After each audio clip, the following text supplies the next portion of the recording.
Hello everyone, bonjour. Welcome to our Bonjour à tous, conversation bienvenue à today, notre conversation navigating the aujourd'hui role of qui porte AI in the sur skills comment development naviguer le rôle ecosystem. de l'IA dans My name l'écosystème is du Elisa développement des Watkins, and I'm compétences. a Je suis Lisa manager of Watkins, je change suis la initiatives directrice at the Future des Skills initiatives Center. stratégiques au To CCF, le walk Centre des us compétences through our futures. agenda Notre for this programme pour session, l'heure du jour, this will be a donc 90-minute nous avons webinar, and we'll be 90 starting with minutes some ensemble. briefing, Nous allons featuring commencer an avec un mot de introductory discussion bienvenue, des on the role of remarques AI in the préliminaires skills pour development ecosystem.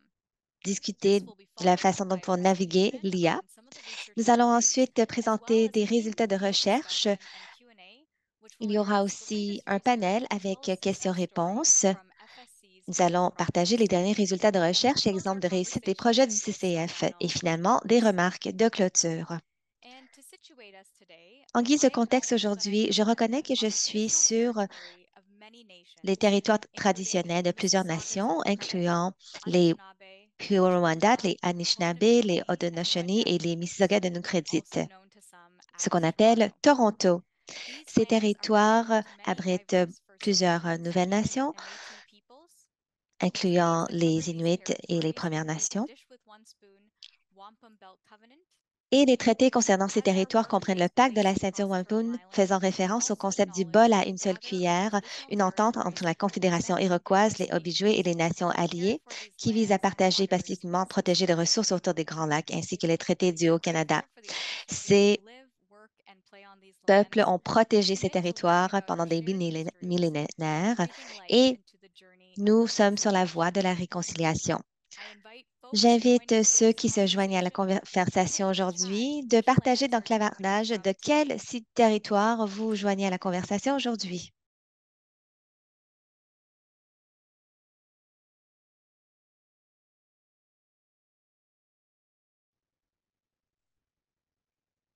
Thank you. A Merci. little bit of housekeeping. Quelques éléments A d'ordre reminder that today's administratif. session will be recorded. Notre A séance sera copy will be enregistrée made aujourd'hui available to et everyone une who has copie sera registered to the call distribuée pour tous today. ceux qui se sont And we enregistrés. want to hear from you during this Et nous voulons conversation. vous So entendre please feel pendant le free to use webinaire. the Alors, chat to n'hésitez pas comment à and ask utiliser le questions, and you'll clavardage see the pour poser des Q&A questions. button Il at y the a bottom of aussi your une Zoom panel fonctionnalité there. Q&A, And this will give questions-réponses. us an opportunity to Et interact c'est with aussi you during these l'occasion sessions. d'interagir avec vous pendant Again, la this is a séance. Il bilingual event, s'agit so if you d'une want to select your session audio feed, turn interactive et on the bilingue. interpretation button Vous located pouvez at the bottom trouver of le your bouton screen. Interprétation en bas Scroll de down, votre it looks like écran. a globe. Vous allez voir And un please select icône en forme English de or globe French. ou appuyer sur plus d'options. Et vous pouvez Thank you very choisir much, d'écouter everyone. la séance soit en anglais, soit en français. We're going to kick us off Merci now with beaucoup. a Alors, poll. How nous allons commencer often avec un do you sondage. use AI? Après, We have a combien couple de of fois options here. We have utilisez-vous daily, l'IA? Tous les weekly, jours, toutes les monthly, semaines, never. tous les mois, I see a lot jamais? of dailies Je coming in, pense which que is really je vois exciting. beaucoup de And tous we les know that jours. AI Nous is savons tous a que broad l'IA umbrella of different, chapeaute technologies, plusieurs différentes platforms, technologies. and C'est une certainly that could be generative plateforme. AI, natural Nous language avons processing, bientôt computer l'IA vision, and générative, reinforcement learning. So we're going to close LLM. the poll in just a few Donc, nous allons seconds. vous donner So un use the chat instant pour feed, please. répondre Please au select sondage. when you use AI, and then we'll get a look at the results in just a moment. Nous allons regarder les résultats dans un instant. Great. Thank you so much. Parfait, merci. Can we see the Est-ce qu'on peut results? afficher les résultats? Oh, wow. Wow! Okay. So 40% of 40% you had d'entre said that you vous use AI daily, utilisez l'IA tous 33% les jours, weekly, 18% 30% monthly, toutes les and semaines, 29% 18% tous les never. This mois is et a great 9% spread and a jamais. really good foundation for Merci our d'avoir répondu à conversation notre today. webinaire. Il s'agit d'une bonne base et d'un bon départ So pour we notre know that conversation although aujourd'hui.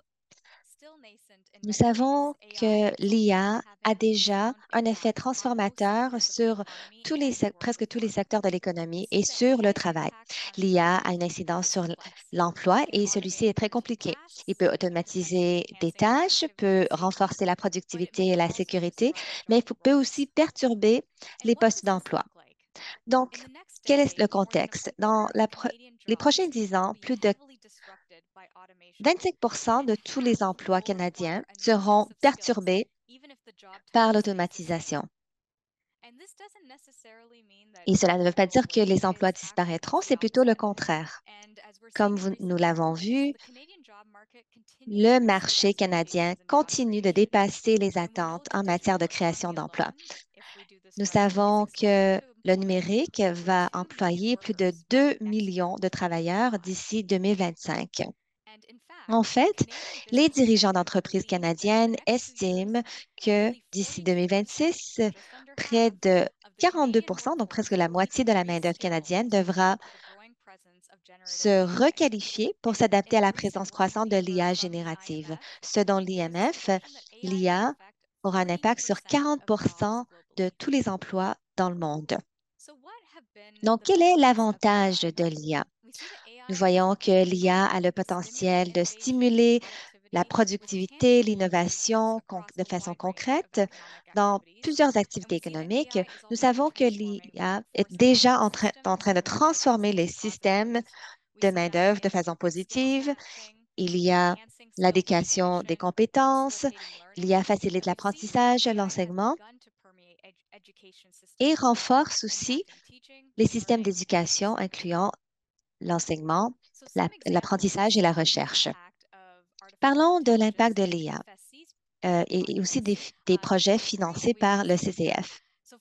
Tout d'abord, la formation à l'IA et certification professionnelle avec Ivado. Le projet va propose 9 cours en ligne sur 6 thèmes liés à l'intelligence artificielle avec plus de 3 000 personnes formées. Donc, il y a 6 thèmes et 3 000 personnes qui seront formées. Ensuite, il y a le Missioner Institute où nous allons former jusqu'à 5 000 professionnels de la santé dans l'utilisation efficace de l'IA dans les pratiques, les organisations et les systèmes de santé. Alors, 2 de nos panélistes nous proviennent de ces organisations aujourd'hui. Vous aurez donc l'occasion de dialoguer avec eux et d'apprendre sur leurs projets palpitants. Le prochain projet s'appelle Hire Next avec Civic Action. C'est un outil d'affichage d'emploi qui permet de créer des affiches d'emploi plus accessibles et plus inclusifs. Et nous ciblons 680 utilisateurs issus de différents secteurs. L'adoption de l'IA devrait être un processus collaboratif et inclusif impliquant diverses parties prenantes afin de répondre aux préoccupations plus larges concernant l'IA et la technologie. Nous savons, d'après les projets du CCF, qu'il faut considérer aussi le point de vue des employés, non pas seulement le côté technique. Il faut aussi bien former les personnes, ce qui va bâtir de la confiance. Et concernant le dernier projet que je viens de mentionner, il faut considérer les populations en quête d'équité afin de bâtir la confiance et la transparence. Cela est essentiel car les employés vont davantage être remplacés par d'autres employés qui détiennent des compétences en matière d'IA. Donc, la formation continue pour tous n'a jamais été aussi importante qu'aujourd'hui. L'IA est ici pour rester et continuera d'évoluer. Nous savons que l'IA a un pouvoir transformateur sur presque tous les secteurs de l'économie. Nous voyons aussi qu'il y a beaucoup d'applications de l'IA, ce qui veut dire que presque chaque emploi sera touché, tous les secteurs de la finance à la technologie. Comme je l'ai dit auparavant, 40% des emplois seront touchés par l'IA dans le monde. Il y a aussi des programmes de requalification et d'amélioration des compétences et ces programmes seront essentiels.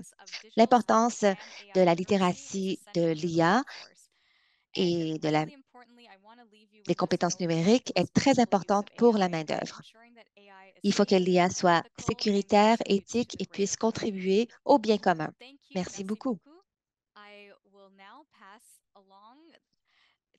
Je passe maintenant la parole à Vivienne Lee, qui est économiste principale de DAIS, qui nous présentera une présentation sur ses projets de recherche. Thank you so much, Elise. Just let me share my slides. Merci, je partage mes diapos.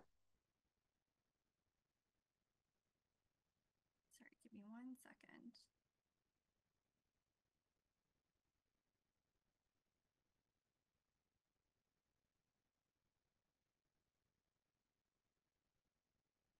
So good afternoon, Bonjour à everyone. tous, je suis Vivienne Lee. Je suis économiste principale à The DAIS à l'Université au Toronto Metropolitan University. Je vais vous partager les projets de recherche sur l'algorithme de compétences qui était un projet qui était fait en partenariat avec le CCF.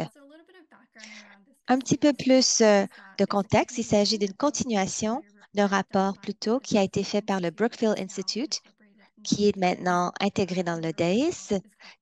Donc, c'est un rapport qui s'appelle Moi, l'humain, I, Human, qui brosse un portrait des compétences numériques qui a changé au Canada.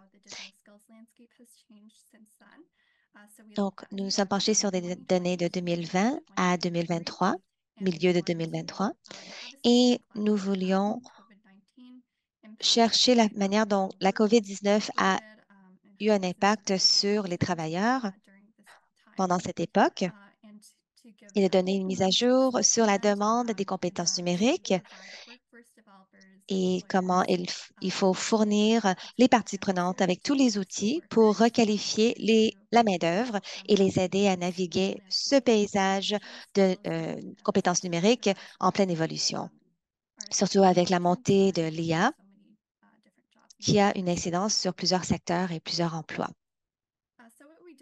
Alors, voici notre méthodologie. Nous nous sommes penchés sur 9 millions d'annonces d'emploi qui est basée sur de l'information du marché du travail. Et ce sont des données qui ont été standardisées par Statistique Canada. Il y a un lien qui a été créé avec chaque annonce d'emploi. Avec chaque compétence, nous l'avons classifiée comme étant soit numérique, soit non numérique. Je vais discuter de cela dans la prochaine diapo. Et nous avons créé des grappes et des sous-grappes selon l'annonce d'emploi. Les annonces d'emploi qui contiennent deux compétences plus fréquemment, eh bien, ces compétences seront grappées ou groupées ensemble. Une compétence numérique peut être soit une compétence technologique, donc c'était déjà pré-groupé dans les données, ou va répondre aux exigences d'intensité numérique qui, selon l'annonce d'emploi, chaque occupation a été attribuée un score.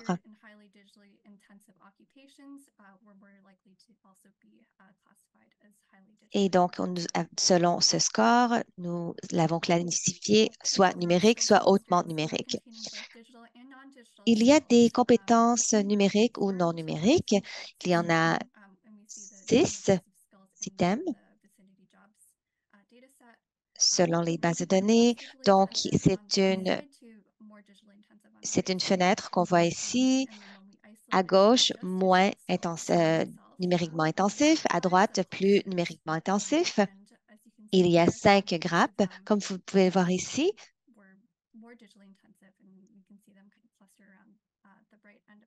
Lorsqu'il y a des couleurs, cela veut dire qu'il y a davantage d'exigences du numérique. Le premier numérique, c'est concernant le développement des produits, des logiciels et des données. Donc, il s'agit d'une sous-grappe. Ce sont des professionnels du numérique. Leur emploi consiste à créer des produits numériques tels que l'apprentissage par machine, l'IA, et vous pouvez voir que ces compétences sont du côté coloré de cette gamme. Tout d'abord, pour les compétences numériques, vous pouvez voir que ce n'est pas aussi intensif et généralement, ce sont des travailleurs non autochtones qui détiennent ces emplois. Et donc, ils n'ont pas besoin de compétences numériques. Ça peut être Microsoft Word ou des outils de saisie de données, d'administration des données, etc. Un autre sous-grappe, c'est l'infrastructure des systèmes. Ici, nous nous penchons sur des compétences de cybersécurité. Donc, il y a des compétences telles que les systèmes d'opération,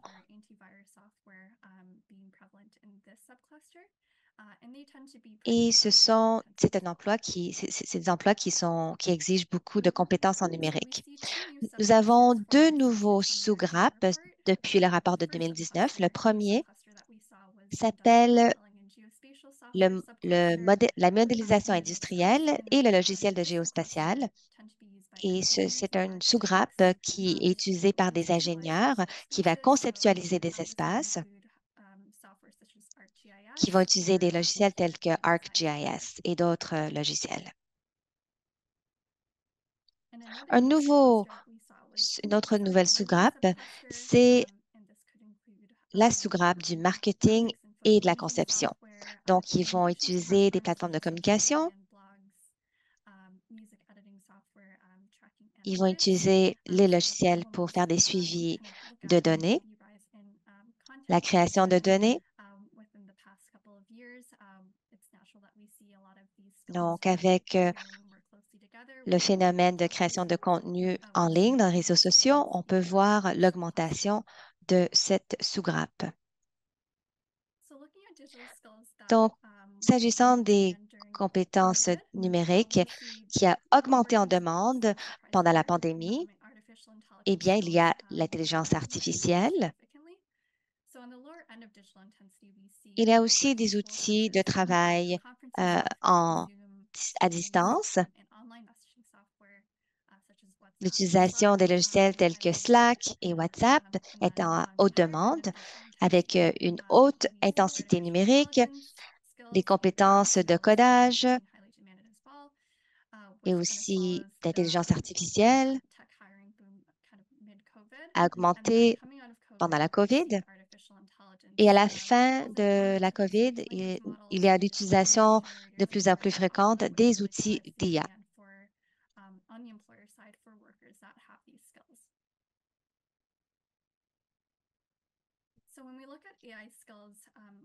Penchons-nous sur les compétences d'IA de mois à mois. L'année dernière, il y a eu un pic de la demande de ces compétences du côté des employeurs de juin à juillet, de 0,6 de toutes les annonces d'emploi qui exigent des compétences d'IA à 1,6 en juillet. Et cette demande est soutenue dans les mois suivants. Surtout pour les 2 premiers mois de cette année, les compétences d'IA apparaissent dans 1,8 de toutes les annonces d'emploi. Cela inclut les compétences en matière d'apprentissage par machine et les réseaux neuraux. Il y a eu 81 nouvelles compétences d'IA selon Vicinity Jobs,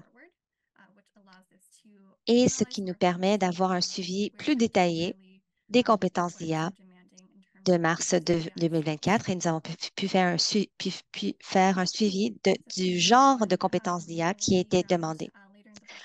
Merci, je serai disponible pour répondre à vos questions. Parfait, merci beaucoup Viviane pour cette présentation qui nous a éclairé la lanterne. J'ai été choquée d'apprendre l'évolution des compétences depuis seulement la moitié de l'année dernière. Un rappel, si vous souhaitez écouter la présentation d'aujourd'hui en français, vous pouvez choisir la fonctionnalité interprétation en bas de votre écran. Vous pouvez choisir français ou anglais. Ensuite, j'invite la docteure Tricia Williams, notre directrice de la recherche et de l'évaluation, de mobilisation des connaissances du CCF pour présenter le panel d'aujourd'hui. Merci beaucoup, Élise. Vivienne, c'était vraiment un projet passionnant. Vous avez déjà une bonne connaissance de la demande en matière de connaissances cette année et j'ai très hâte de voir les résultats. Je ne savais pas qu'ils faisaient un suivi en temps réel. Je suis ravie ici de vous présenter un excellent panel et j'ai déjà été en contact avec nos panélistes de façon très fréquente parce que nous apprenons d'eux et ces panélistes nous aident à comprendre les compétences en matière d'IA. Et donc, nous surveillons de près leurs projets